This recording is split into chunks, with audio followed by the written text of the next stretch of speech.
UDA imeshaogopa. UDA imeshaingisha ubaridi.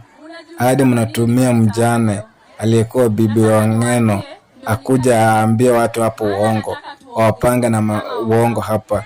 Yaani mmesha kuwa sasa mnaambiana uongo bila mtakuja mharibie Rigiji jina. Hakuna siku Rigiji jina yake itaharibika. Never. Hakuna. DCP ndio watu sasa wanatambua. DCP ndio chama kenye kinakuja kivume Kenya hii. Na hii chama ndio inaenda kuangaisha Ruto kabisa. UDA imeshakufa kabisa. Sasa hivi watu watambui UDA. UDA imeshaisha. Ndio maana mnatumia maarifa mingi na uongo mingi tutakuja kuambia wananchi. Mmejua DCP imeanza kushika ground kila mahali.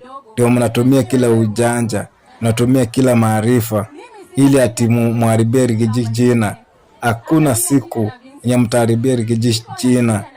Nisikike. Ati mbona Rigiji akasema kifo ya Ng'eno bila ati bibi yake kujua. Akiwe mjane. Yaani unapangwa na unakuja unasema kwa wananchi. Hata unaongea hata unashindwa hata kuongea.